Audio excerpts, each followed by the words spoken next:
नमस्कार, मैं डॉक्टर पल्लवी मेहता और आज इस वीडियो में मैं आप सबको वीजिंग की ट्रीटमेंट कैसी की जाती है, वीजिंग मतलब क्या होता है, इसके बारे में थोड़ी जानकारी देना चाहूँगी।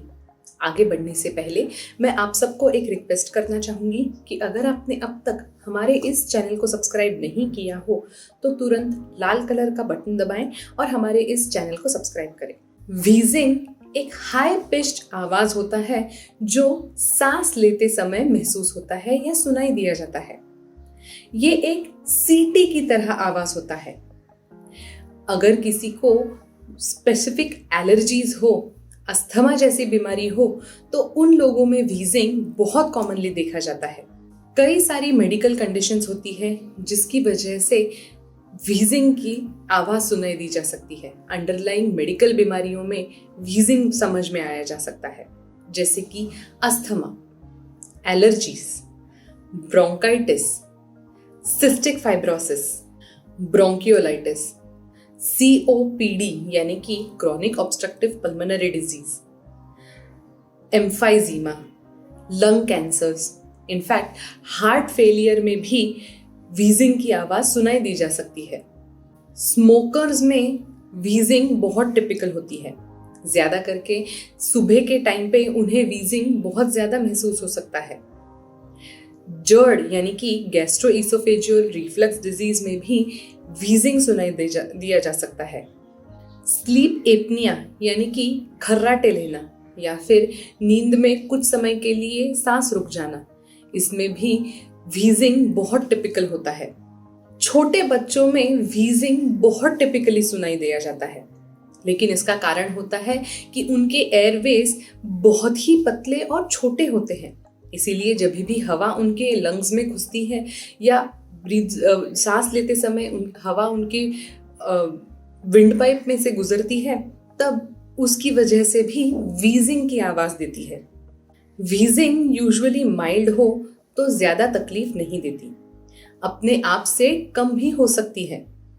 कई बार कॉमन फ्लू की वजह से भी, सर्दी खांसी की वजह से भी वीजिंग हो सकती है। लेकिन अगर किसी को सांस लेने में तकलीफ हो, अगर किसी की सांस लेने में इतनी तकलीफ हो रही हो कि उनके हाथों की उंगलियां, कान, नाक काला पड़ जाए या नीला पड़ जाए, घबराहट सी होने लगे, सांस लेने में तकलीफ होने की वजह से ब्रीदिंग बहुत ज्यादा रैपिड हो जाए, तो उन्हें जल्द से जल्द डॉक्टर से मिलने का सुझाव दें। वीजिंग को डायग्नोज करने के लिए आपके डॉक्टर आपको कुछ डिटेल्ड सवाल पूछ सकते हैं। वीजिंग कब हो रही है, कितनी इंटेंसिटी से हो रही है, क्या आपको सांस लेने में तकलीफ होती है, क्या आपकी दिल की धड़कन बढ़ जाती है, वीजिंग के दौरान हाथ पैर काले पड़ जाते हैं। इन सब क्वेश्चंस को, इन सब सवालों का जवाब देते ही आपके डॉक्टर वीजिंग के बारे में ज्यादा अच्छी तरह से डायग्नोसिस कर सकते हैं। उसी के साथ आपके डॉक्टर आपको एक्सरे करवाने का सुझाव भी दे सकते हैं, जिससे आपकी लंग की पैथोलॉजी अच्छी तरह से समझी जाए। अगर बहुत डिटेल जानकारी चाहिए हो तो आपके डॉक्टर आपको लंग्स का सीटी स्कैन करवाने का सुझाव दे सकते हैं। वीजिंग को कम करने के लिए, सांस लेने की दिक्कत को कम करने के लिए सबसे कॉमनली ब्रोंकोडायलेटर्स का इस्तेमाल किया जाता है। कॉर्टिकोस्टेरॉइड्स का भी इस्तेमाल किया जाता है। पंप्स अवेलेबल होते हैं जिसमें से ब्रोंकोडायलेटर आसानी से एयरवेज में घुस जाते हैं और सांस लेने में आसानी हो जाती है। ब्रोंकाइटिस की शिकायत हो तो यूजुअली लंग्स में इन्फेक्शन भी हो जाता है। वैसे ही निमोनिया में भी लंग्स में इन्फेक्शन हो जाता है। अगर लंग्स में किसी भी प्रकार का इन्फेक्शन हो तो वो इन्फेक्शन कम करने के लिए आपके डॉक्टर एंटी इन्फेक्टिव दवाई का प्रिस्क्रिप्शन कर सकते हैं। यूजुअली बैक्टीरियल इन्फेक्शन कम करने के लिए एंटीबायोटिक का इस्तेमाल किया जाता है और वायरल इन्फेक्शन कम करने के लिए एंटीवायरल्स का इस्तेमाल किया जाता है। कुछ होम केयर टेक्निक्स अवेलेबल होती हैं जिनकी मदद से वीजिंग को कम किया जा सकता है। आपके घर की हवा को मॉइस्ट रखें। घर के अंदर एक ह्यूमिडिफायर प्लेस करें। अगर मॉइस्ट हवा हो तो ब्रीथ करने में, सांस लेने में काफी आसानी होती है। ड्राई क्लाइमेट में अस्थमा के चांसेस ज़्यादा हो जाते हैं। स्मोकिंग को पूरी तरह से अवॉइड करें। गर्म पानी या गर्म सूप्स को कंज्यूम करें। आप ब्रीदिंग एक्सरसाइजेस भी कर सकते हैं।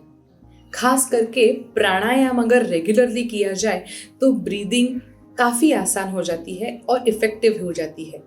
व्हीजिंग काफ़ी प्रमाण में कम हो सकती है। अगर आपको या आपके किसी नज़दीकी इंसान को व्हीजिंग की शिकायत है तो उन्हें इस वीडियो के बारे में ज़रूर बताएं। प्राणायाम कैसे किया जाता है इसके बारे में आपको जानकारी चाहिए हो तो इस वीडियो के डिस्क्रिप्शन में जाएं और प्राणायाम करने की सही टेक्निक की लिंक पाएं। ऐसे ही अलग अलग मेडिकल टॉपिक्स के बारे में अगर आपको जानकारी चाहिए हो तो हमारे इस चैनल को जल्द से जल्द सब्सक्राइब करें। तुरंत लाल कलर का बटन दबाएं और हमारे इस चैनल को सब्सक्राइब करें। Thank you.